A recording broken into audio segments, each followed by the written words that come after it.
Ils avaient hâte de le revoir. Le voici donc. Le président Paul Biya debout en vie tranche Réalité Plus quand Cameroun Tribune relève qu'il est bel et bien là. Paul Biya is back. Paul Biya de retour au bercail. Paul Biya à Yaoundé en chair et en os. Peut-on lire dans les colonnes de Le Quotidien Le Temps et le Drapeau. Trêve de rumeurs mortifères. Yaoundé fait donc un triomphe à son chef, rapporte l'hebdomadaire bilingue Hot News. Les prophètes de malheur ont retenu la leçon comme il y a 20 ans, commente le journal. La même publication ne boude pas son plaisir et laisse entrevoir les clichés phares du retour du couple présidentiel à la maison, non sans relever la joie des populations massées le long des ruelles, acclamant leur chef. Dans la presse, cette semaine, on s'est aussi interrogé sur les événements à venir, successifs au retour du chef de l'État. C'est à découvrir en page 3 de l'Info à chaud et dans les belles pages de Nouvel Horizon. À lire aussi, absolument, le décryptage proposé dans les bonnes feuilles du journal Le Quotidien. L'éditorialiste de service livre une prospective politique sous le titre « Et demain, le Cameroun ». Mesdames, Messieurs, bonsoir. Le président de la République est de retour au Cameroun. Son Excellence Paul Biya, accompagné de son épouse Chantal Biya, a regagné Yaoundé dans l'après-midi du lundi 21 octobre 2024, mettant fin à toutes sortes de rumeurs véhiculées par les médias et les acteurs politiques. On l'a vu à travers la retransmission en direct de ce retour par la CRTV. On a vu que de l'aéroport international Yaoundé-Simalène au Palais de l'Unité, le couple présidentiel a été accueilli par des Camerounais manifestement satisfaits de revoir le président de la République en vie. Nous en parlons au cours de l'édition de scène de presse de ce dimanche 27 octobre 2024 en essayant de tirer les leçons de cet accueil, en questionnant les informations relayées par la presse ces dernières semaines, en convoquant le rôle social des médias dans un environnement professionnel qui fait le lit à la diffamation, à l'injure ou à la propagation des fausses nouvelles. Nous en parlons avec le concours des personnes ressources autour de cette table. Je commence la présentation par Jean-François Chanon. Bonsoir. Bonsoir Séverin, merci de m'avoir invité. Je salue avec respect mes compagnonnistes. Je salue aussi tous les téléspectateurs de la CRTV, nombreux et des scènes de presse qui nous suivent ici même à Yaoundé, depuis Yaoundé et à travers le monde. Merci d'être venu. Vous êtes journaliste, directeur de publication du quotidien Le Messager. Oui, en face de vous, Éric Lionel Loumou, bonsoir. Bonsoir Séverin. Merci d'être là. Merci pour l'invitation et bonsoir à tous mes illustres aînés qui ont été ici mes enseignants par ailleurs. Conseiller stratégique pour la communication Orange Consulting, c'est ça? Tout à fait, Orange Consulting Group. Membre du CREP, le Centre de recherche d'études politiques et stratégiques. Professeur Michel Ouyané, là, bonsoir. Bonsoir Séverin. Politologue, spécialiste de la sociologie électorale, communication et marketing politique. Merci beaucoup. Je dis bonsoir aux millions de téléspectateurs de la CRTV. Bonsoir à mes co-discutants. C'est un plaisir de vous retrouver ici, ça faisait quelque temps. Je rappelle que vous êtes auteur. Vous avez publié Le président Biya face à l'élection présidentielle 2018 aux éditions Public Book à Paris. On avait déjà parlé de cet ouvrage. Merci de nous l'avoir apporté quand même. Je termine par le professeur Albert Mbida. Bonsoir. Bonsoir. Merci professeur d'être là. C'est moi qui vous remercie de m'avoir invité. Vous êtes ici au titre de secrétaire général de l'ISAM. L'ISAM, c'est l'Institut supérieur des sciences, arts et métiers. Merci de nous faire l'honneur d'être là. Je rappelle également que vous êtes auteur de plusieurs ouvrages, notamment La diffamation en droit camerounais, qui a été publié aux éditions L'Harmattan. Il y a bien d'autres ouvrages, je suppose. Oui. Peut-être qu'ils sont en chantier. Il y a un autre qui avait été publié. C'est le directeur de publication dans la législation camerounaise, clé de voûte et pivot de l'institution. Alors, il y a également d'autres qui sont en préparation. Ils sont actuellement entre les mains de mes collègues de la faculté de lettres pour lire la langue française. Il y a un qui va s'intituler « Le droit de la radio-télévision au Cameroun ». Il y a un deuxième qui s'intitule « Le régime administratif de la presse écrite au Cameroun ». Et un troisième qui va beaucoup intéresser, je l'espère, Jean-François Chanon, la déontologie du journalisme au Cameroun. Ils sont encore entre les mains des enseignants de français. Je rappelle que le professeur Albert Mbida, c'est l'un des spécialistes du droit de la presse et vous avez écrit le contenu de tous ces ouvrages en chantier. Ça a un rapport avec le droit de la presse. Merci à tous de répondre à l'invitation de la CRTV. Avant d'évoquer le retour du couple présidentiel à Yaoundé, je voudrais que l'on revienne sur l'un des faits d'actualité de la fin de semaine. On a vu circuler une vidéo dans laquelle l'on afflige des sévices corporels atroces à l'artiste et musicien Longuet Longuet. L'information est d'ailleurs confirmée par le contenu du communiqué publié par le ministère de la Défense. En tout cas, commençons par ce que le quotidien Mutation appelle dans sa parution de jeudi dernier la torture souveraine. Appelant ainsi les autorités à une tolérance zéro des tortionnaires de l'artiste musicien Longuet Longuet. L'info à chaud écrit sur les réseaux sociaux, les Camerounais se déchaînent, ils protestent et exigent des sanctions immédiates des auteurs des actes barbares. Dans les quotidiens Le Jour et Le Messager, l'on apprend que le ministre délégué à la présidence de la République a instruit une enquête sur l'affaire Longuet Longuet. En attendant, bien sûr, l'aboutissement de cette enquête, je voudrais dire que ce fait qui occupe de l'espace et du temps dans les médias cette fin de semaine nous parle autant que nous sommes autour de cette table. Lionel. Effectivement, déjà, il faudrait s'offusquer. Il faudrait déjà ne pas encourager ce type de pratique dans un état de droit. Il est normal que lorsque la population, la société voit ce qui est infligé à Longuet Longuet ou à n'importe quel citoyen d'ailleurs, cela ne peut être accepté. Surtout que, d'après les vidéos et d'après ce qu'on entend, d'après ce qui est dit, il se pourrait que cela a été réalisé par des éléments de la sécurité. La sécurité est censée nous protéger et non faire le contraire. Cependant, je pense quand même que nous devrions... Vous faites bien de dire il se pourrait parce qu'il faudrait que l'enquête établisse qu'effectivement c'est justement, cela. Je précise bien qu'il se pourrait parce qu'on a une vidéo où on ne voit pas les visages, on ne sait pas vraiment dans quel contexte cela est fait et qui a été récupéré par un certain nombre de lanceurs d'alerte et des commentaires qui fusent de partout. Et il faudrait qu'on soit prudent parce que nous sommes dans une situation assez délicate et critique de notre histoire politique et que tout peut être utilisé comme outil de communication, de déstabilisation, de fragilisation d'un acteur politique ou de l'État. Je ne dis pas que ce que M. Longuet Longuet a subi n'est pas grave. Je dis qu'il faut traiter cela avec des pincettes et je félicite déjà l'intervention du ministre de la Défense qui a instruit une enquête et j'appelle aussi à la responsabilité des différents lanceurs d'alerte camerounais qui disent aimer ce pays de lancer des alertes vraies. Jean-François, il y a quand même une certaine prudence dans ce que vous faites dans le Messager. Peut-être que vous vouliez à ce qui est fait aujourd'hui à travers l'intelligence artificielle. La véracité des témoignages de ce fait-là, comment vous vous en assurez? Il faut se dire une chose à la base. Nous sommes des journalistes. Et quand il y a un événement, j'allais dire, parce que la vidéo constitue un événement, puisque tel que c'est sorti, ça a offusqué. C'est le torturé lui-même qui l'a annoncé sur les réseaux sociaux. Il a donné rendez-vous à ses internautes. Il a préparé le terrain. Au lendemain, il dit « J'avais été torturé. Quand je l'ai dit, je n'ai pas apporté la preuve. Et maintenant, je vous apporterai la preuve demain. » Et quand c'est sorti, on a analysé au Messager, notamment les techniciens et les spécialistes du digital et autres pour savoir est-ce que c'est un montage, est-ce que c'est... On s'est posé beaucoup de questions avant d'en parler. Et on en a parlé justement, en disant ce que tous les Camerounais disent aujourd'hui, à savoir qu'il n'est pas normal, quelle que soit la situation judiciaire dans laquelle vous vous trouvez, la torture est interdite. Donc, même, voyez-vous, du temps de l'Ancien Régime, quand il y avait encore l'exécution par la peine de mort, c'est-à-dire qu'on s'arrangeait à sorte que celui qui a été jugé coupable et condamné à mort, dans les pratiques militaires un peu, que j'ai lu dans un livre de sécurité, on s'arrangeait à ce que celui qui va être fusillé ne soit atteint que par une seule balle. Parce qu'il y a la dignité humaine jusqu'au bout.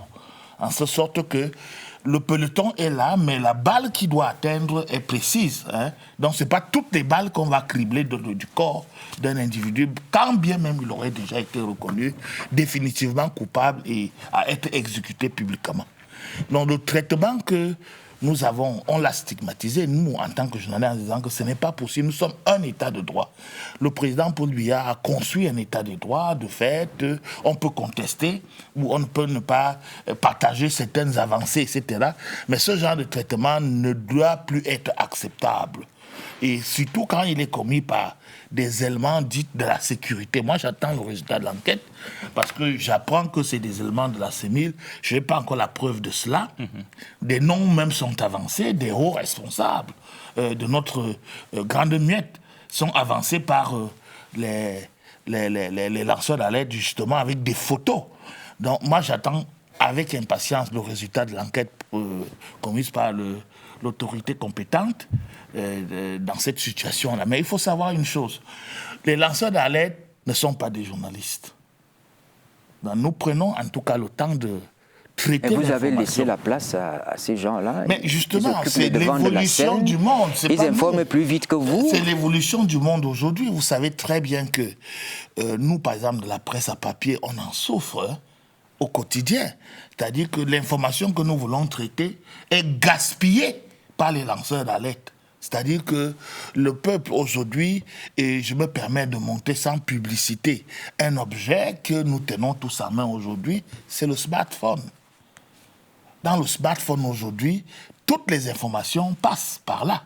Et parfois, ça réduit le travail des journalistes professionnels, notamment de la presse écrite, à un travail devenu, j'allais dire, contestable. Les gens ont tendance plus à croire les lanceurs d'alerte, ceux qui travaillent dans le digital, que d'aller lire le Messager, le Jour, le Cameroun Tribune même, pour avoir peut-être le traitement professionnel qui a été fait d'un événement. Alors, les actes de torture sur Longueuil, les commentaires que nous lisons tous ces commentaires-là, posent quand même des questions sur l'opportunité, parce que les faits, en attendant que tout cela soit mis au clair, les faits remontent peut-être à 5 ans, 2019, donc au lendemain de l'élection présidentielle.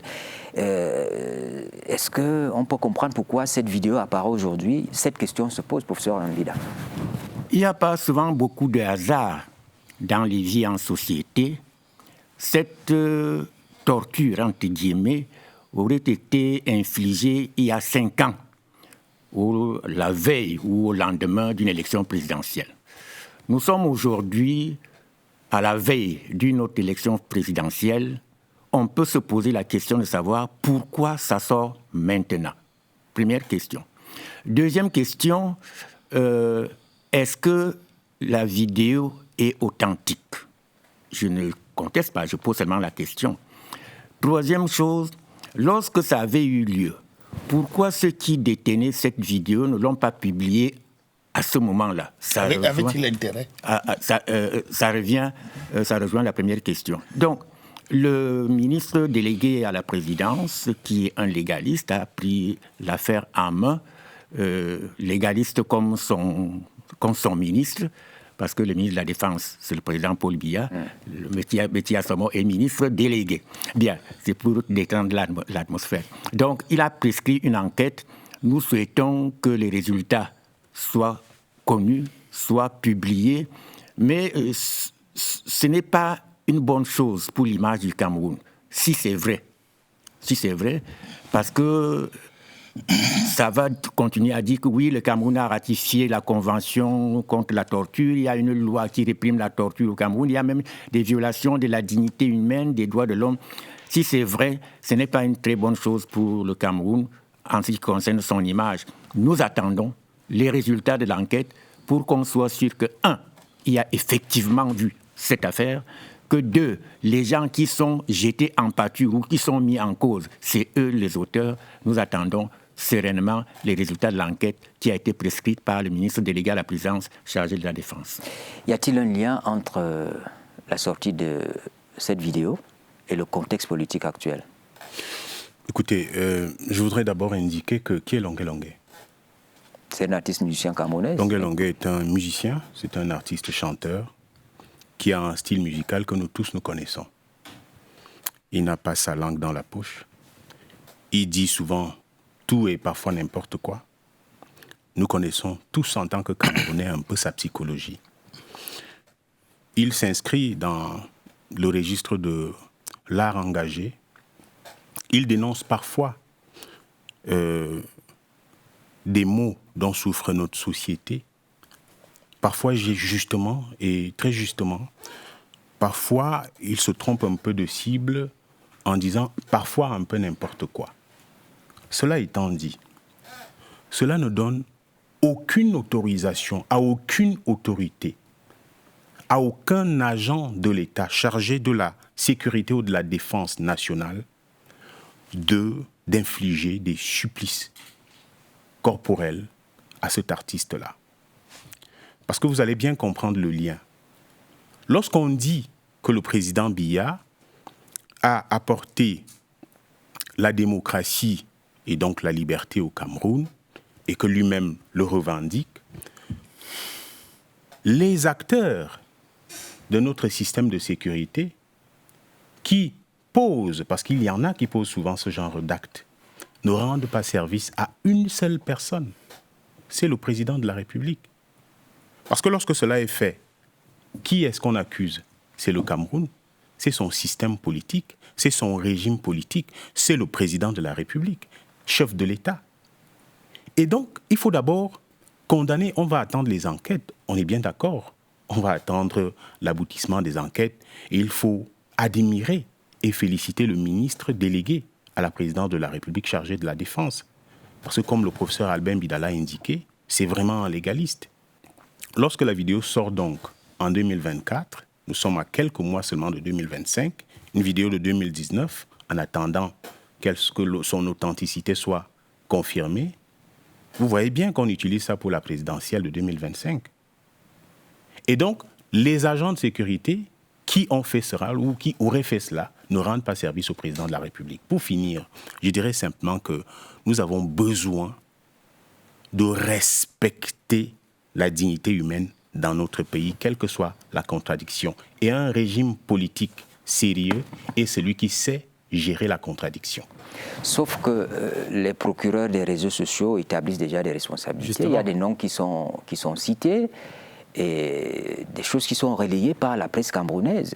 Ça nous indigne. Est-ce qu'on a pris le recul nécessaire pour traiter de cette actualité-là telle que c'est fait?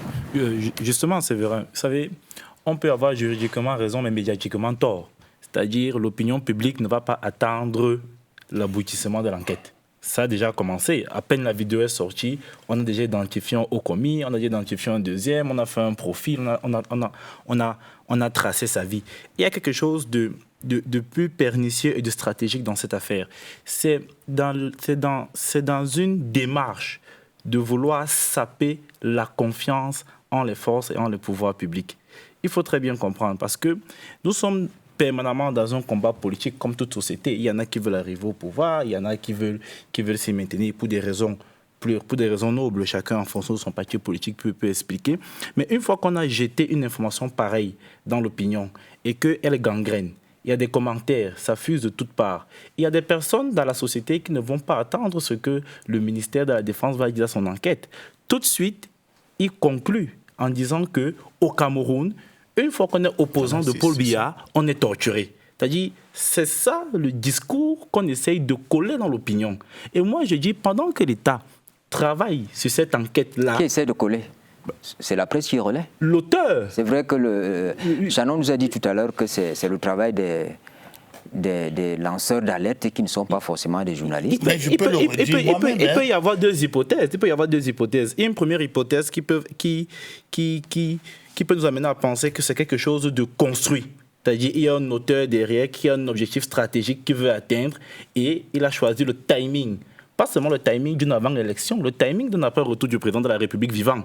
Il a choisi ce timing qui est dans une ambiguïté stratégique pour lancer cette information. Et il y a une deuxième hypothèse qui peut être que les vidéos peuvent avoir été diffusées naïvement, mais à côté, on a des acteurs politiques qui ont des intérêts politiques bien affirmés. Ça ne peut pas être naïvement, puisque ça a été annoncé. La victime de la torture, victime entre guillemets de la torture, a bien dit demain, je prenais rendez-vous avec moi, je vais vous présenter cette vidéo dans laquelle j'ai été violemment torturé. Il a dit. Ça veut dire qu'il n'avait pas la vidéo à sa possession il y a de cela quelques temps. Ouais.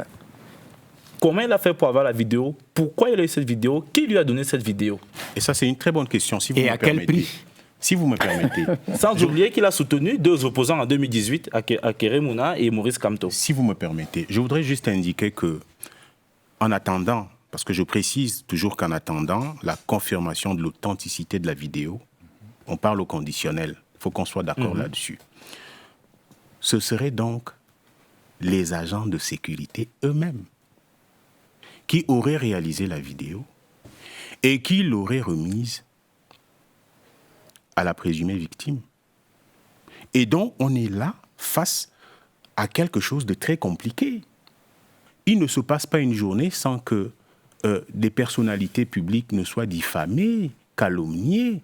Donc, je voudrais indiquer que c'est quelque chose de construit par les services de sécurité, certains agents des services de sécurité qui seraient donc en intelligence avec certaines forces obscures et qui auraient donc donné la vidéo à Longué Longué et à d'autres prétendus lanceurs d'alerte pour que l'image du Cameroun et du président de la République soit une nouvelle fois écornée. C'est donc quelque chose de très compliqué. Donc il faut se méfier. Je dirais pas jusque-là. Peut-être que c'est l'analyse du politologue, mais moi je relève surtout les faits. Je voulais d'abord dire à Séverin que même quand je suis allé voir les confrères, entre guillemets, même s'ils sont fonctionnaires, de l'Observatoire national des médias au MINCOM. Mais ils sont confrères, c'est pas entre guillemets, ça non. Ils n'exercent pas, parce que c'est des fonctionnaires pour l'instant. Ils ont été formés comme journalistes. Mais vous êtes très dur là, Oui, ce sont des journalistes. Mais bon. C'est du chanon. Et c'est pas parce qu'ils travaillent pour du l'État chanon. qu'ils sont moins fonctionnaires. Ils ne sont pas journalistes. Qu'ils sont moins journalistes. Diplômés en journalisme, mais ils n'exercent pas. Ah, mais ils chanon. travaillent justement Et comme chanon. fonctionnaires. La nuance vaut sa peine. Demandez un peu, est-ce qu'au niveau de la presse nationale, on a eu quelqu'un qui a relayé notamment les noms des hauts Aux responsables de sécurité qui sont présumés être Les dans auteurs. dans cette vidéo. Oui, oui. Pour l'instant, non. Oui, que la vidéo soit authentique ou non, il y a un mobile caché dans la publication à ce moment précis de cette vidéo. C'est ce que nous disons tous. Si elle est authentique, il faudrait donc se retourner vers ceux qui auraient ou qui ont fait cette affaire et leur demander pourquoi ils viennent de donner cette vidéo maintenant.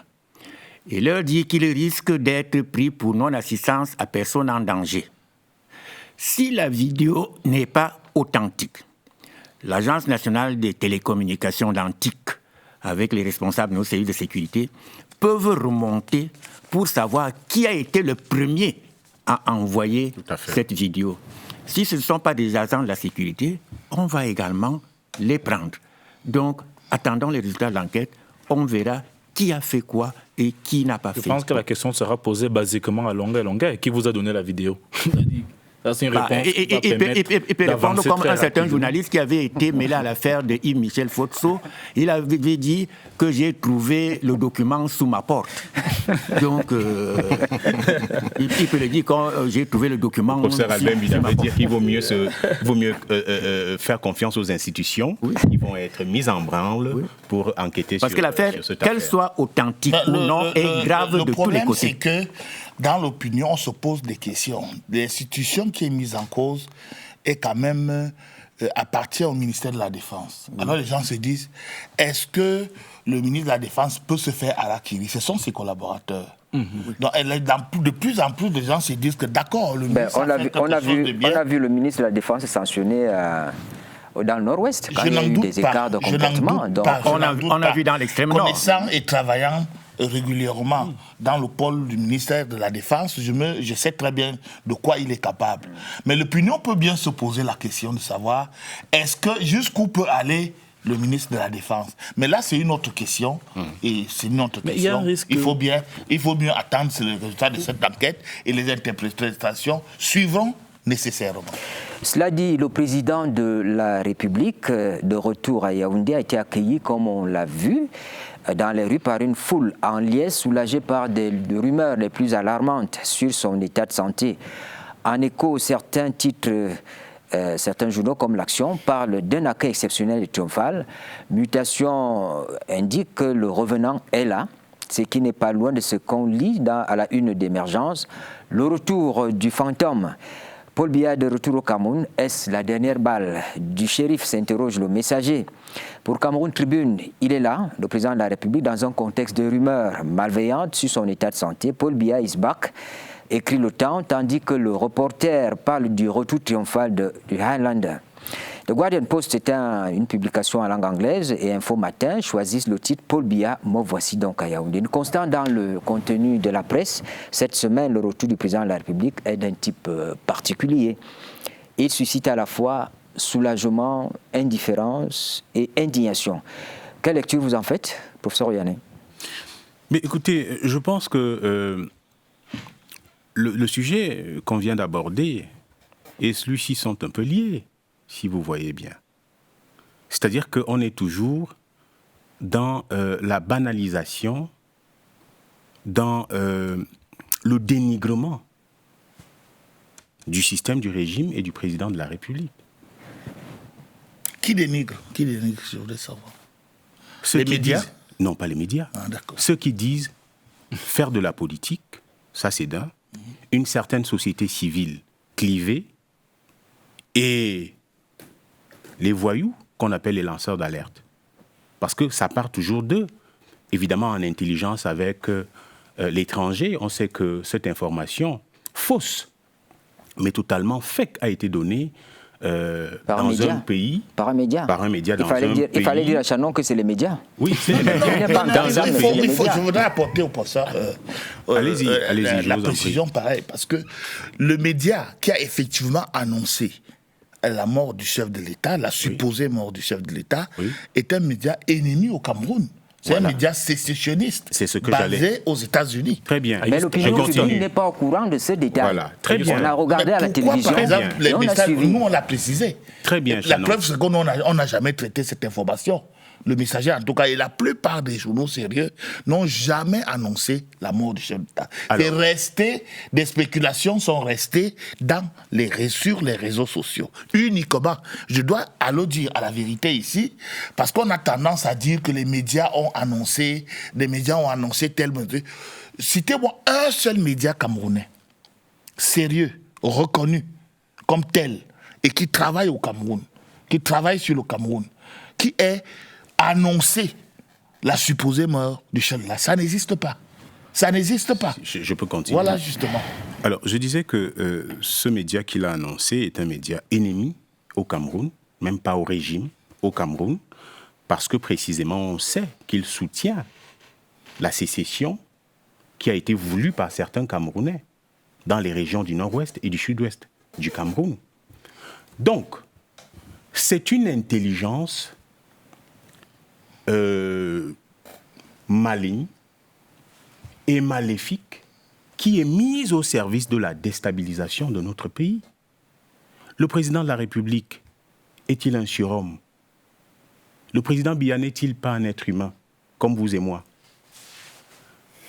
D'abord, quelles sont les dispositions de la Constitution sur les séjours du chef de l'État à l'étranger? Il n'y a aucune limitation des séjours du chef de l'État à l'étranger en termes de nombre de jours, de semaines ou de mois. Il n'y a aucune disposition constitutionnelle.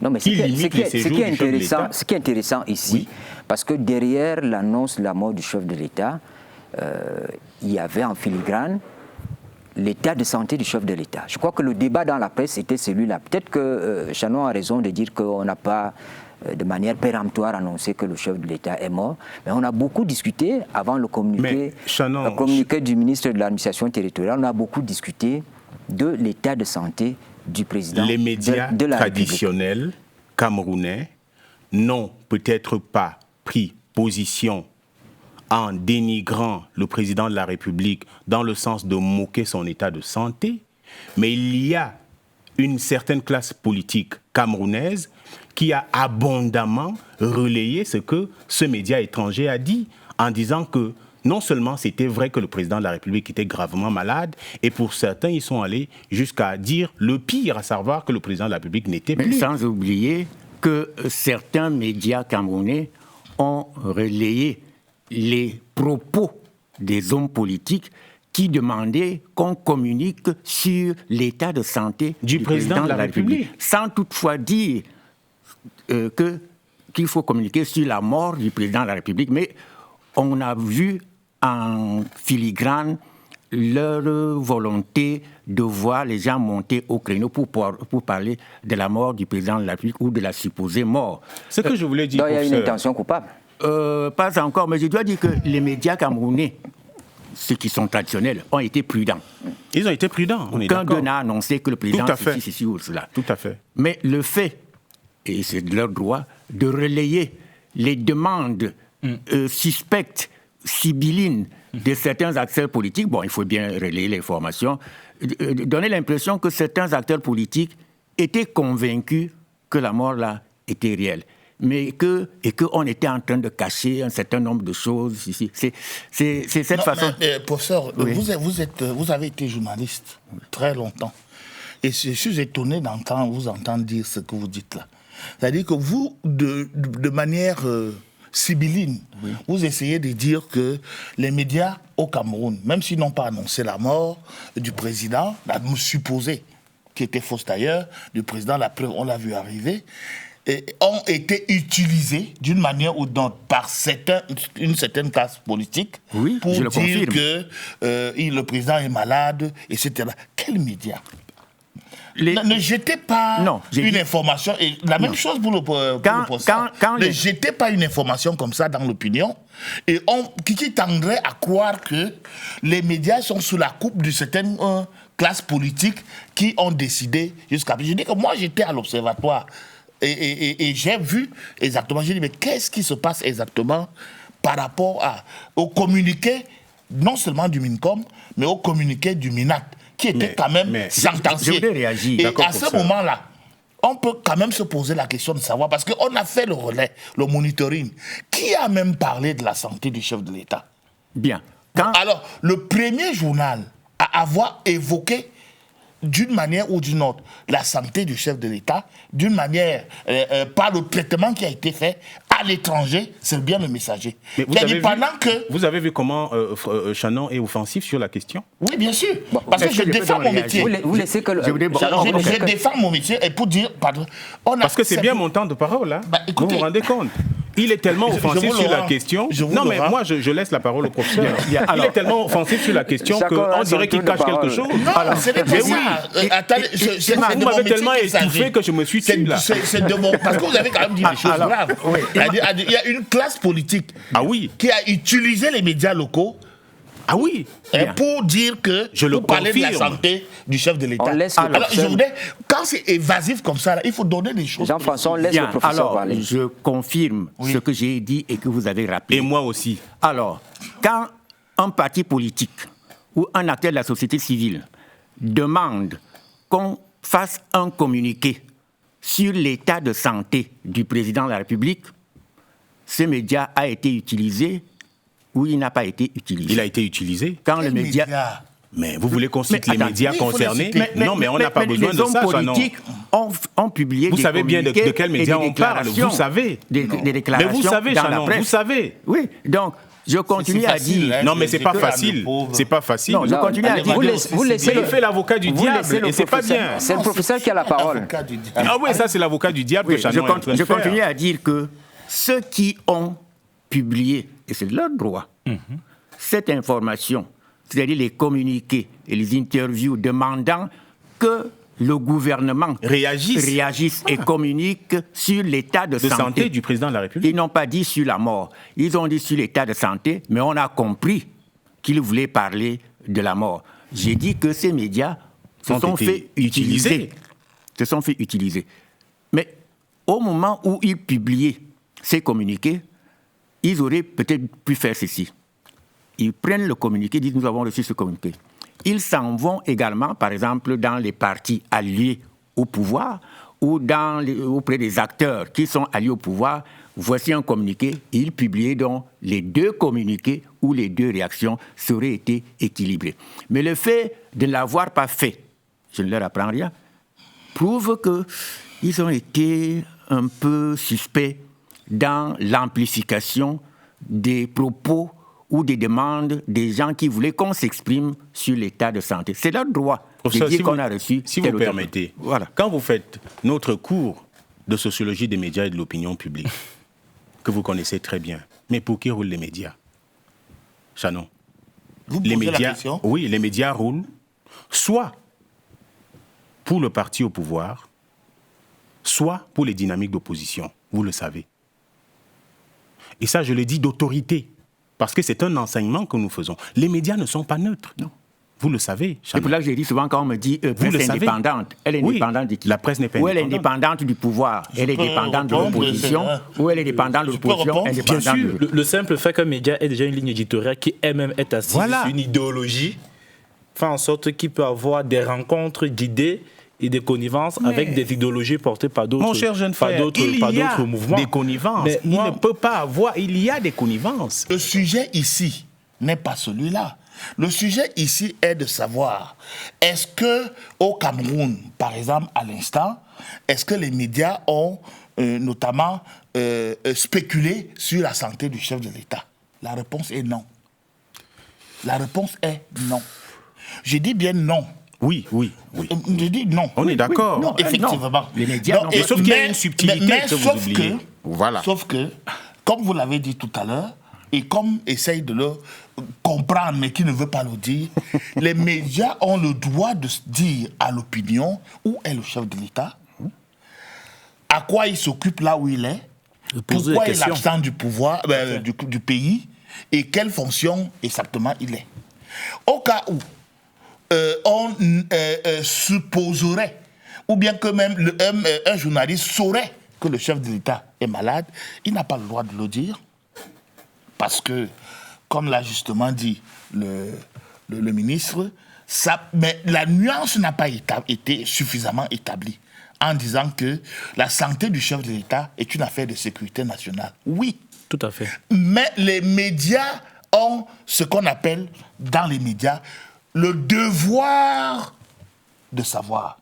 C'est-à-dire que on sait à peu près, vous avez vu, la tendance des médias américains, c'est pas la même que chez nous.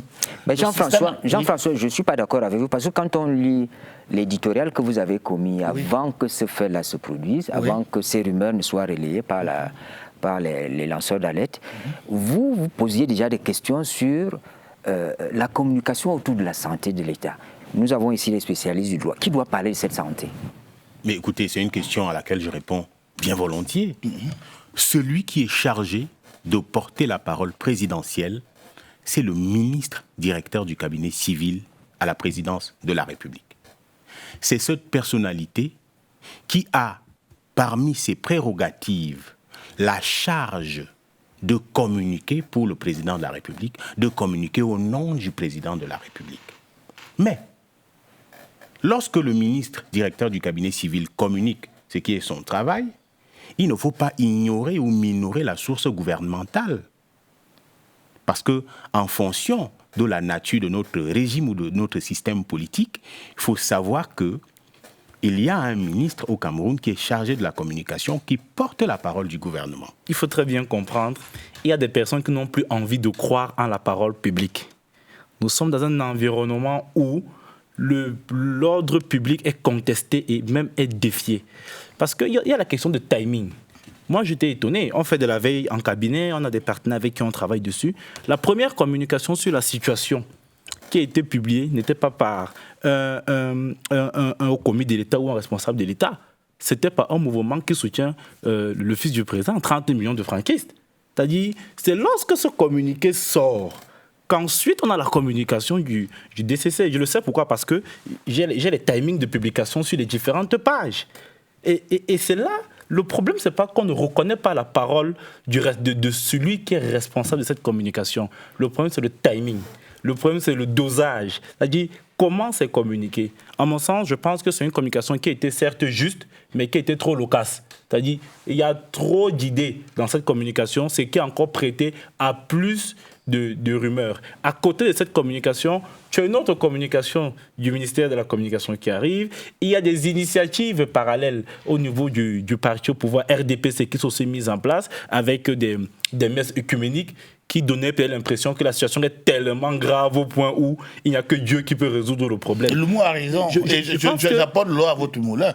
La cacophonie qu'il y a autour du chef de l'État actuellement montre bien une situation qu'on peut soupçonner. Mais la cacophonie à quel niveau? Il vient de décrire cela. Il vient de décrire cela.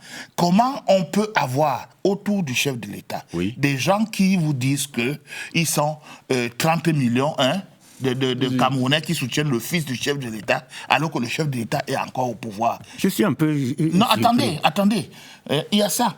Et puis, autour, il y a un ministre de la République qui sort, qui vous dit que je vais faire une messe pour la santé du chef de l'État et la paix au Cameroun. Voilà. Deuxièmement, on n'a pas la parole publique de celui que vous avez désigné comme le porte-parole du président de la République, c'est-à-dire le directeur du cabinet civil. C'est pas une cacophonie tout ça. Non, et puis un lendemain, le ministre de la Communication dit attention, il y a telle chose. Le ministre de l'administration territoriale vient d'autorité, interdit telle chose, telle parole publique des médias ou même des citoyens sur la santé du chef d'État. C'est toute cette cacophonie-là qui fait en sorte... Mais laissez-moi finir. Pourquoi voulez-vous... Je vais vous donner... Vraiment, laissez-moi terminer et puis je ne parlerai plus. C'est un sujet très important. Je ne parlerai plus de ça. Je vous en prie, allez-y. Et ce qui fait que l'opinion regarde et observe. Et Loumou a raison de dire cela. Ok, je suis un peu surpris qu'on veuille mêler les 30 millions de franquistes à la parole présidentielle. Non, professeur, je vais préciser ça. Attendez, non, c'est pas vous qui l'avez dit. Non, c'est moi qui l'ai dit. Okay. Alors, comme je suis le mouton noir, comme on dit quelque part, le professeur veut absolument sinon, je vais perdre. Alors, c'est pas moi qui l'ai dit. Nous sommes tous sur le plateau. Je ne mêle pas la communication de ce mouvement à celle du gouvernement. Je dis très clairement que si les responsables de la communication du président de la République avaient vraiment senti venir la vague, parce qu'il y a quand même un temps qui commençait à être long. Il y avait quand même des bruits sourds qui commençaient à se faire entendre. Ils auraient pu anticiper une communication qui n'allait pas laisser des personnes, satellites ou pas, interférer dans le message qui est arrivé. Je ne vois pas le dispositif satellite qui lie le mouvement des franquistes au président de la République. Parce que ça fait du chef de l'État. Ce n'est pas quand même anodin. Ok, c'est bien. C'est pas anodin. C'est pas lui. C'est pas le franquisme se revendique de quoi? De Franck Biya. Mais pas de Paul Biya. Mais pas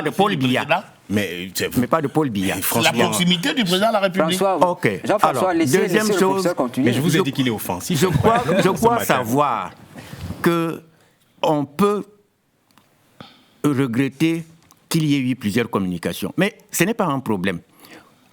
En vertu de quoi va-t-on interdire au secrétaire général du comité central, par l'intermédiaire de son secrétaire à la communication, de signer un communiqué? Sauf si mes lunettes m'ont trahi, je n'ai pas vu là-dedans la signature ou le nom d'un ministre au nom du comité central. Voilà. C'était un membre du comité central. Donc, il peut réagir, tout comme d'autres hommes politiques ont réagi. C'est pour cela que le Conseil ne partage pas la cacophonie, comme il dit. Ça, c'est quoi? C'est pas de la cacophonie? Non. Est-ce que le RDPC est un parti-État? Pas du tout. Non. Bien. Un parti-État. Deuxième chose... C'est un parti voilà, d'État. Que j'ai failli perdre le fil de mes idées. En quoi le fait de demander une messe? Il y a des intentions de messe qu'on peut demander, mais en quoi est-ce que cela a quelque chose à voir? Mais le timing, laissez quand vous serez au pouvoir, vous organiserez votre timing. Je vais lui répondre, professeur. Vous organiserez votre timing. Et moi, je trouve qu'il arrive souvent qu'on demande des messes pour le président de la République. C'est vous qui êtes offensif pour ça. Donc, vous, ce n'est pas moi. Je crois qu'il faut également laisser... Vous brûlez l'envie de dire quelque chose. Oui, il faut mieux l'écouter un peu. Il faut laisser le cabinet civil organiser la communication présidentielle à travers la cellule de communication. Arrêtez donc la cacophonie. Professeur. Non, on a porté la Désormais, parole. arrêtez la cacophonie. Mais il n'y a pas de cacophonie. Il n'y a pas de cacophonie comme Donc, est-ce qu'on peut également dire qu'il y a eu cacophonie dans l'opposition, où on a vu plusieurs leaders de l'opposition faire des communiqués, puisqu'ils sont aujourd'hui dans une alliance en vue d'affronter un candidat, pourquoi ils ne se sont pas réunis pour également pondre un seul communiqué? Et eux aussi, donc, ils ont organisé la cacophonie. Merci, professeur. Merci, Séverin. Je voudrais d'abord balayer du revers de la main l'argument de la cacophonie. Quel est le contraire de cacophonie? Symphonie. Voilà. Est-ce que le ministre directeur du cabinet civil chargé de porter la parole présidentielle a dit quelque chose qui a été contredit par le ministre de la Communication? Est-ce que le secrétaire à la communication du RDPC a dit quelque chose qui était différent de ces deux ministres? Est-ce que le ministre qui voulait faire sa messe privée que vous mettez dans le débat politique a dit quelque chose de dissonant par rapport à ces trois personnalités? Non, il n'y en a pas cacophonie. Ce que je voudrais lui dire à lui, mon jeune frère, c'est que la parole... Les jeunes frères ne tiennent pas. La parole publique, la parole politique, c'est pas en termes de dénigrement que je le dis, c'est un jeune frère, tout comme je suis votre jeune frère. La parole politique, la parole publique, la communication politique et la communication politique de crise ne se fait pas dans la précipitation. Pas du tout. On prend tout le temps, on ne court pas comme dans les réseaux sociaux lorsqu'on porte la parole d'un État. Peut-être qu'on aurait donc donné, Justement, laissé la possibilité au cabinet Ça civil C'est ce que je voulais donc de donner dire. l'information Pour parce que finir, en regardant les communiqués du Séverin. Une chose et son contraire. Séverin, plan à pour ce que je suis finir, en train de dire. Chanon, pour finir, ce que je suis en train de vouloir vous faire comprendre, c'est que on ne dit pas que le ministre de la Communication, le secrétaire à la communication du RDPC, devait absolument prendre la parole à cette période-là. Mais ils l'ont fait. Ils l'ont fait parce qu'eux aussi, ils ont un rôle à jouer dans cette mécanique politique. Mais il n'y a pas de cacophonie. Donc ce que je voudrais simplement lui dire, c'est que la parole publique, la communication politique de crise est une parole qui est préparée. Elle est mesurée, elle est structurée, elle est organisée. On ne dit pas n'importe quoi lorsqu'on fait de la communication politique. Et mieux, la communication présidentielle. je suis tout à fait d'accord, mais il faut quand même préciser que D'accord. ce que personne ne veut dire dans ce débat qu'il y a eu, c'était une question d'accélérer une supposée transition. C'est-à-dire, il fallait mettre en place un dispositif de communication contre le président de la République et contre l'État On est bien d'accord. pour paniquer la On est société. bien d'accord. Et les trois ben oui. communications qui ont été faites, à mon sens, n'ont pas fait évoluer les choses. Ils n'ont pas été contradictoires. Mais pourquoi, Donc, il n'y a pas eu de cacophonie. Mais pourquoi redire la même chose et ne pas faire évoluer le débat pour rassurer la population? Vous savez que certains ont une oreille dure. Et dans le métier que nous exerçons, qui s'appelle la pédagogie, la répétition est une très bonne chose. Professeur, face aux fake news, face aux tentatives de paniquer, il faut rassurer la population. C'est à moi, je vais lui répondre tout de suite. Il faut rassurer la Je vais lui population. répondre tout de Parce suite. que tout le monde savait que le président de la République est en déplacement, était en déplacement, et on a vu ces différents mouvements diplomatiques. Tout le monde en était même fier. Mais comment est-ce qu'on fait pour rassurer le Camerounais qui est au Cameroun, que son président est en vie, il travaille, il va revenir, et que ce qui est en train d'être dit ne sont que des fausses informations? Sauf erreur de ma part, c'est ce que tous ces communiqués ont dit. Est-ce que ça a eu des effets? S'il vous plaît, je me permets quand même de dire, parce que je sens de manière sibylline, le professeur dit que peut-être j'ai une oreille Jean-François dure. Chanon, c'est Non. la guerre aujourd'hui. Non, c'est pas la guerre. C'est la guerre, là. Il n'y a pas de guerre sur un plateau de télévision. Il y a échange d'idées, il y a choc des arguments, et puis on avance, simplement. Je suis en train de dire ceci. On n'aurait pas vécu ce moment-là si un communiqué officiel donné par le directeur du cabinet civil nous a dit que le président de la République, sur invitation de Xi Jinping, est parti en Chine. Après, le peuple camerounais a perdu la trace de son président. Ça a mis un temps. Le sommet Comment vous pouvez dire une telle chose, Chanon? Le peuple camerounais a perdu la... finir. Mais c'est a grave perdu ce que vous dites. officiellement la trace. Est-ce Qu'est-ce que ça veut dire? Mais c'est vrai, comment il peut dire ça? Non, comment vous pouvez pas me laisser dire ça? Mais ce Chanon... Ce qui a créé tout ça, c'est quoi? C'est parce que le sommet Chine, Afrique est terminé. Oui. On n'a pas vu le président rentrer au Cameroun. les gens se posaient des questions. Il n'a pas honoré aux autres invitations internationales. Voilà, le sommet de la francophonie. Il n'était pas. Non, il n'y était pas. Oui. Qui a participé à ce sommet? Oui, mais il n'y était pas. Il était à la question. Mais Qui a participé à ce sommet? Non, s'il vous plaît. Le ministre. Non, il faut terminer, s'il vous plaît. Professeur, est-ce que vous me laissez terminer? D'accord, d'accord. Est-ce que vous me laissez terminer? Je vous laisse terminer. Le président de la République Il était par ailleurs. Il était attendu à ce sommet. Attendu au sommet de la francophonie. Oui. Il était attendu au sommet, à l'Assemblée générale des Nations Unies, où d'ailleurs le Cameroun préside la 79e Assemblée générale. Il n'y est pas allé.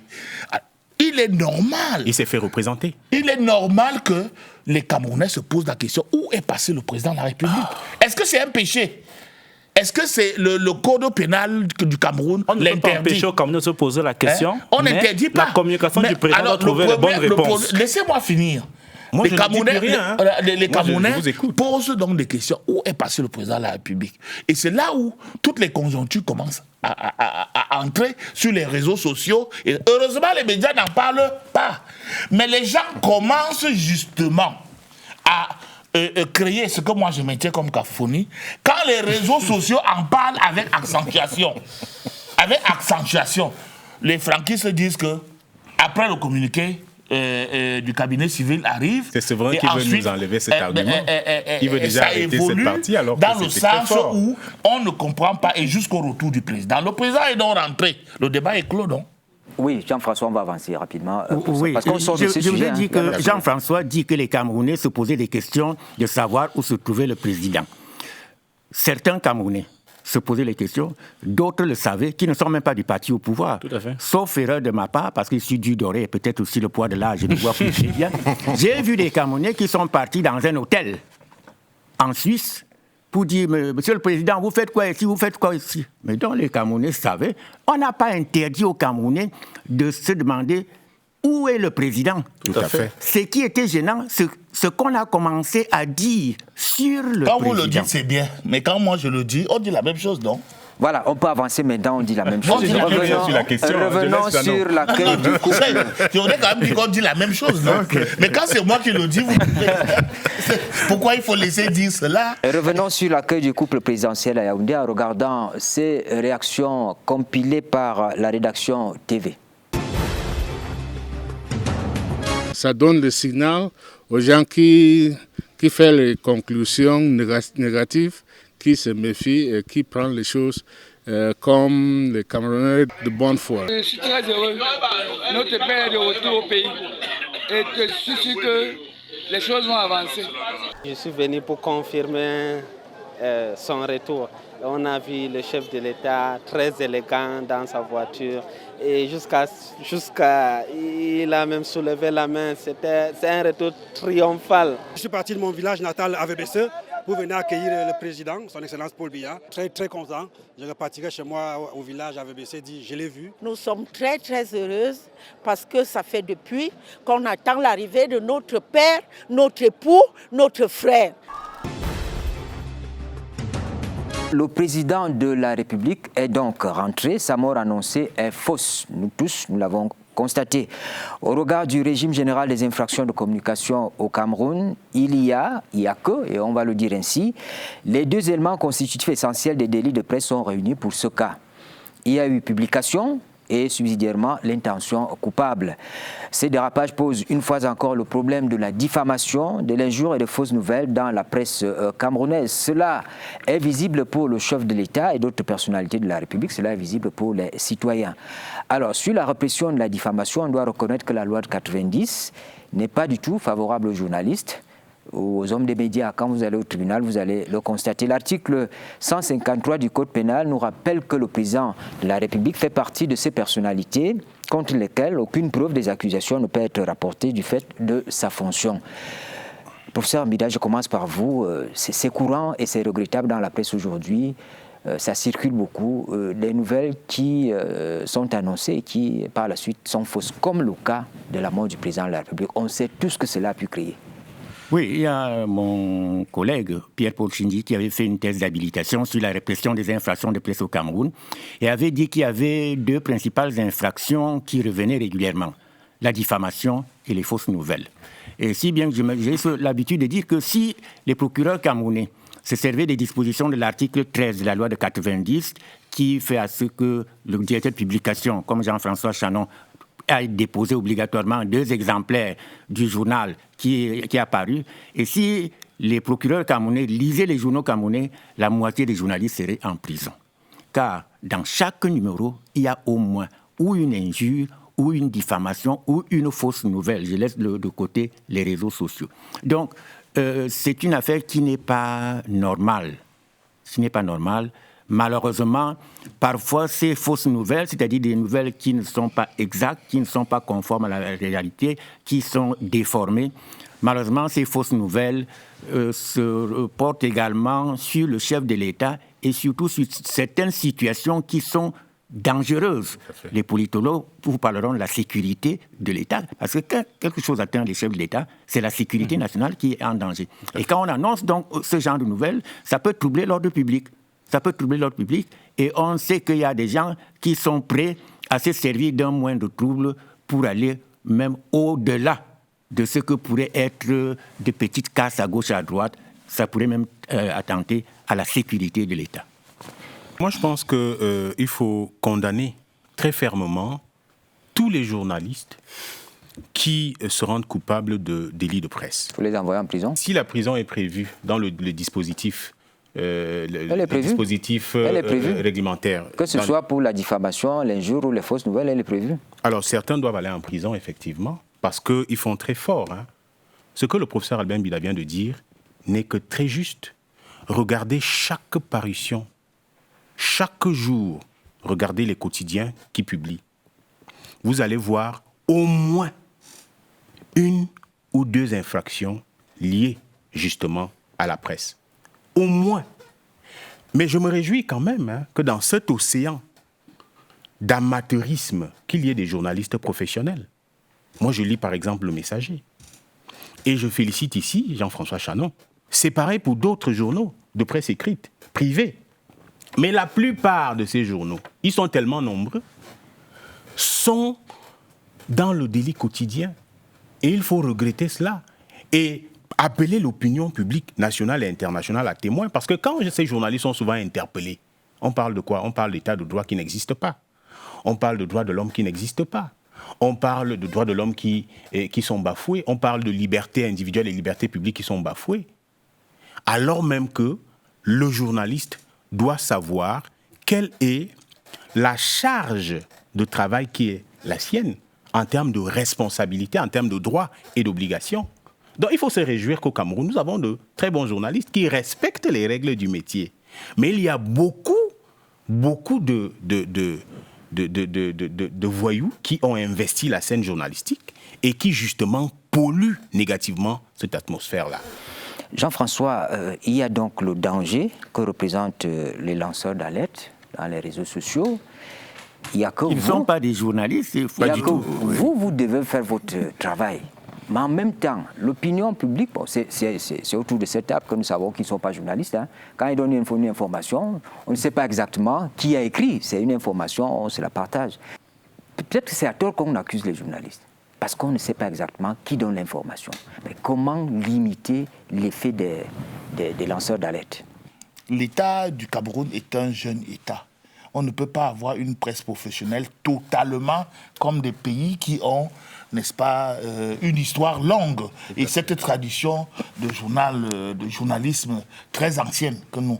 Parce que jusqu'aujourd'hui, même si vous regardez la CRTV, hein, il y a des fautes qu'on peut voir, même si vous voyez Canal 2 et tous ces jours-là, il y a des fautes professionnelles telles que par rapport à la déontologie, manque de recoupement, manque de croisement des sources, la critique des sources, etc., etc. C'est un travail très difficile. C'est pour cela qu'on milite, par exemple, que pour la dépénalisation. C'est-à-dire que ce n'est pas que... Il y a des journaux qui diffament des faits. Vraiment qui prennent pour si... Et ça, ce sont des journaux satellites des politiciens. Vous savez qu'il y a des politiciens qui créent des journaux pour pouvoir diffamer leurs concurrents, y compris même dans le secteur du RDPC. Professeur Albin Bida, c'est pour ça que nous avons parlé de la connivence tout à l'heure. Ça existe. Tout à fait. Mais il y a des journaux quand même, des journalistes qui se départissent de ce genre de tard par respect pour eux-mêmes déjà. Mais moi, ce que je dis aux journalistes du Messager avec qui je travaille, c'est votre nom qui a en bas, mais c'est moi qui réponds. Donc faites attention quand vous dites. C'est ça que je suis tenu de contrôler toujours. Et quand je suis interpellé en justice ou au Conseil national de la communication, j'essaye d'apporter la réponse exacte en implorant toujours l'indulgence. Oui, donc on travaille dans une société... Attends, je termine. Oui. Parce que c'est important pour que ceux qui nous suivent comprennent dans le contexte. Parce qu'on condamne parfois les journalistes, mais on ne voit pas le contexte dans lequel ils travaillent. Mais on est tenu aussi par le temps. Oui, bien, justement, j'ai terminé en disant cela. Ce que Jean-François dit, c'est l'idéal.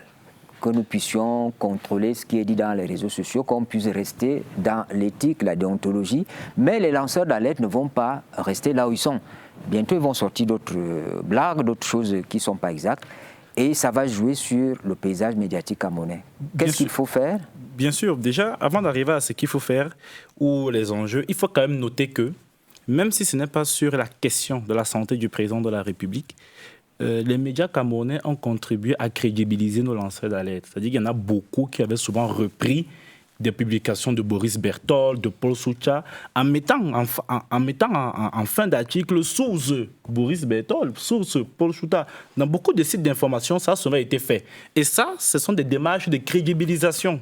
Et aujourd'hui, nous sommes face donc dans un contexte où on a d'un côté la presse classique, normale, républicaine, de l'autre côté, on a la presse alternative, les informateurs alternatifs, dont l'objectif est de dire c'est nous qui avons la vérité et ceux-là sont de connivence avec l'État qui vous opprime. Voilà la dialectique qui est construite dans cet environnement. Et en ce qui concerne justement la question de la santé du chef de l'État, c'était un enjeu très grave. Moi, aujourd'hui... Pas la question de la santé, la mort. La mort. Bon, nous sommes déjà au niveau de la mort. Oui, du chef de l'État, c'était quelque chose de très grave. Moi, je suis un fervent défenseur des libertés et je pense que le ministre Atangandji a pris la décision qu'il fallait prendre au moment où il fallait le faire. Parce que lorsque c'est grave dans tous les pays et lorsqu'il faut prendre des décisions graves, les libertés sont réduites. Par occurrence, la liberté d'expression. Imaginez tant soit peu que le ministre Atangandji n'avait pas eu cette intervention-là, que serait devenu l'environnement médiatique et l'opinion au Cameroun? Non, les journalistes sont responsables. Je ne peux pas vous laisser dire ça. Mais sauf qu'à ce moment, les journalistes sont des professionnels débordés. Aucun journaliste ne pouvait travailler dans ce contexte-là comme ça. On ne donne pas une information qui n'existe pas. Mais imaginez que vous soyez... On n'a pas eu besoin que le ministre en parle pour nous tenir, pour faire notre métier normalement. Mais sauf qu'à ce moment, il allait se passer quoi? La presse classique allait être sous la pression de l'opinion publique et de l'opinion des réseaux sociaux et allait être obligée de commenter cela en plateau. Mais il y avait même... Alors, je ne suis pas d'accord avec Jean-François. D'influence qu'il y a derrière. Les journalistes, eux, n'allaient pas annoncer. Oui. Mais imaginez qu'il, dans un débat, en direct, quelqu'un vienne et le dise. C'est ça. C'est pas le journaliste. On allait faire comment? Je crois que c'est la précaution. C'est ça. Il y a des contrôles de plateau, oui. Les contrôles de plateau sont difficiles à faire. Ça existe, parce que si ce n'est pas fait, c'est que ce n'est pas professionnel. En direct, c'est pas... Est-ce que vous laisserez quelqu'un annoncer la mort du chef de l'État sur un plateau? Est-ce qu'il va lui dire qu'il va annoncer? Non, mais attendez. Il annonce. D'un point de vue de gestion de crise. Il y a une police des plateaux. S'il vous plaît. Sauf que dans ce contexte-ci, la presse était déjà débordée. Je voulais dire à Jean-François que... les journalistes n'allaient pas avoir le contrôle du plateau. J'ai l'habitude d'aller au Conseil national de la communication pour défendre un organe auprès duquel j'apporte mes contributions. Et on condamne souvent les présentateurs des émissions pour n'avoir pas recadré les présentateurs. On a vu dernièrement avec les invités. On a vu avec Info TV, excusez pour la publicité. On l'a vu avec Vision 4. On l'a vu dernièrement avec Equinox.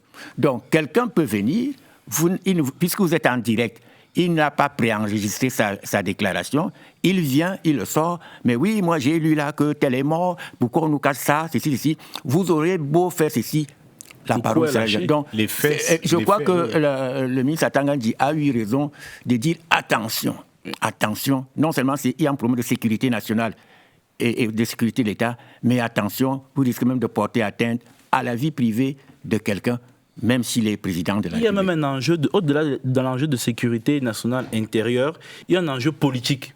2025 et de crédibilité du processus électoral. C'est vraiment très malin. Ce n'est pas dit comme ça, mais on veut démontrer qu'il y a déjà une machine qui est en marche pour organiser les élections d'une certaine manière. Oui, professeur. Donc vous voulez dire quoi? Il y a le verre dans le fruit?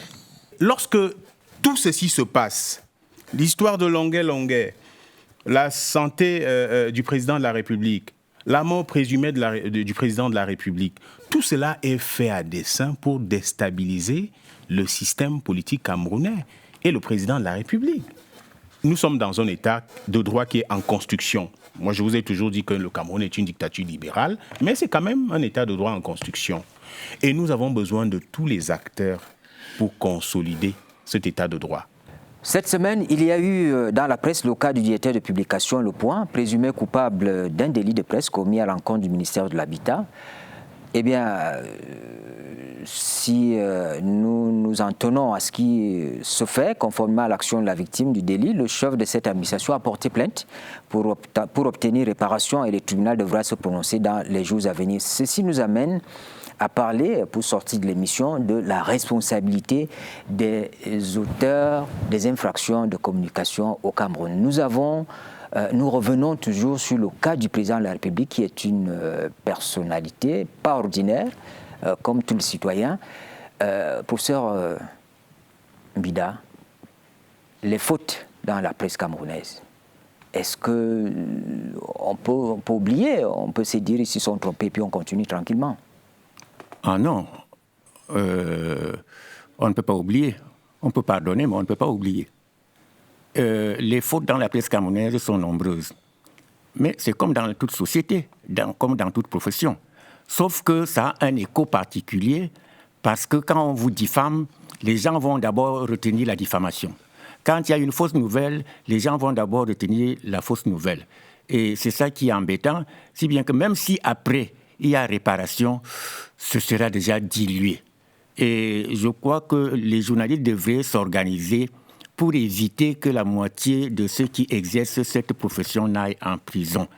Il y a trop de diffamations, il y a trop de fausses nouvelles, peut-être aussi parce que certains d'entre eux sont comme les lanceurs d'alerte, des braqueurs médiatiques.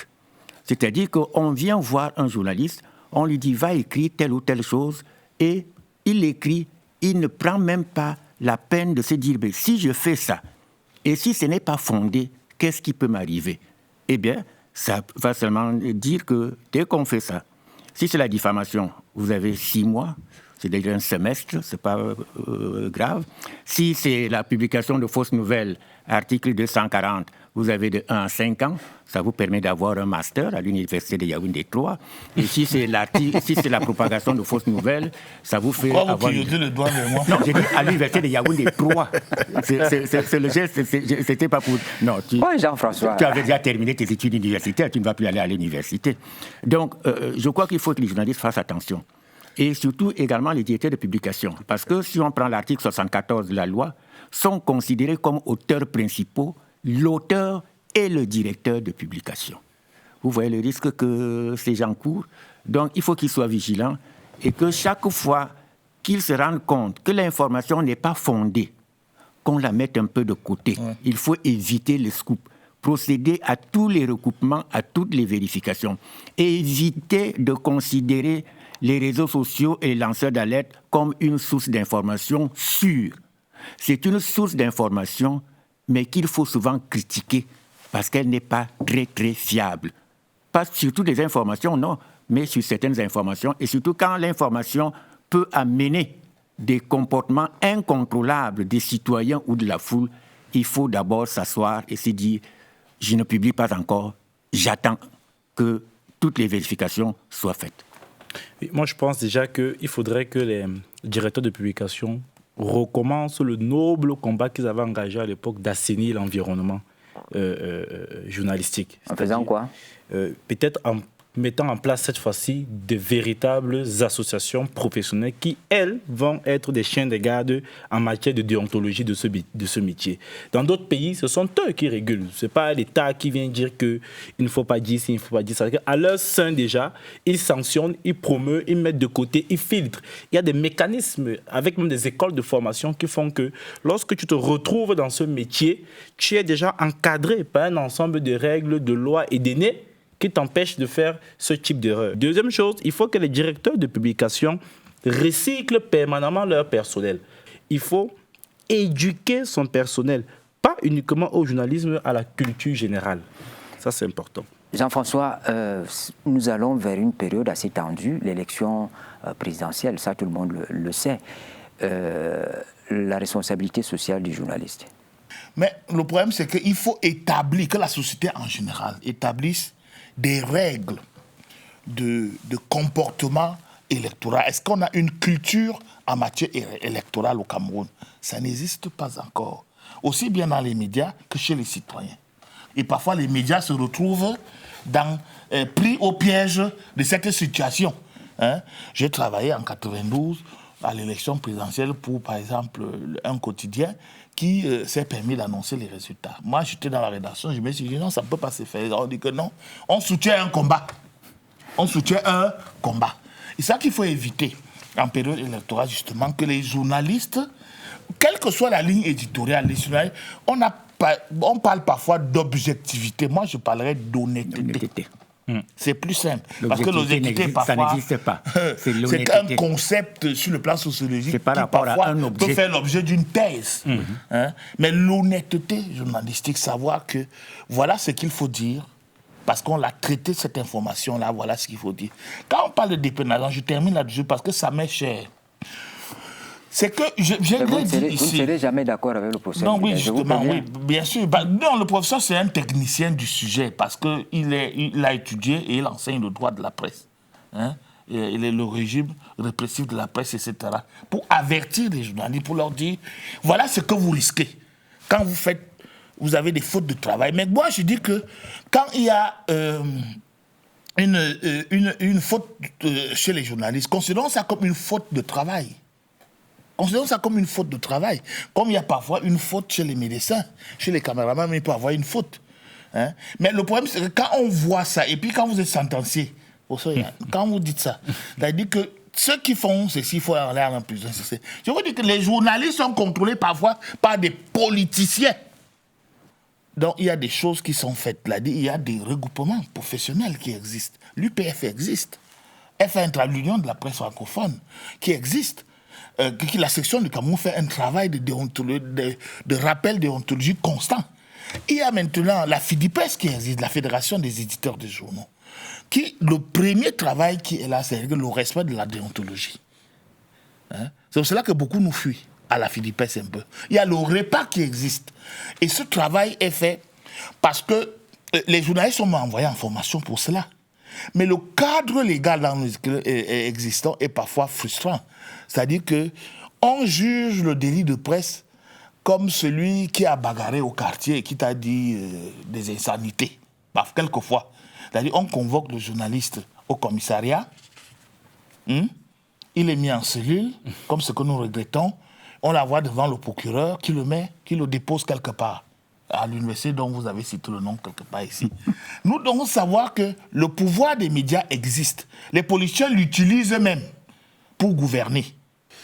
Le journalisme est un métier et un art qui fait rêver. Si vous voyez quelqu'un parler beaucoup sur la question, sur le sujet comme Jean-François Chanon, c'est parce que c'est un passionné de la question. Le professeur Albin Bida ici, qui est par ailleurs un journaliste émérite, ils ne vont pas me démentir lorsque je dirais que il faut débarrasser la classe médiatique de notre pays de ces aventuriers. Parce que c'est un métier qui est puissant, qui peut avoir des conséquences lorsqu'il est mal exercé, graves dans une société, dans un État. Merci à tous, merci pour vos différentes contributions. Nous avons voulu revenir sur des faits qui se sont produits parce que le chef de l'État est rentré. On a constaté que c'était une fausse nouvelle de nous dire qu'il était décédé.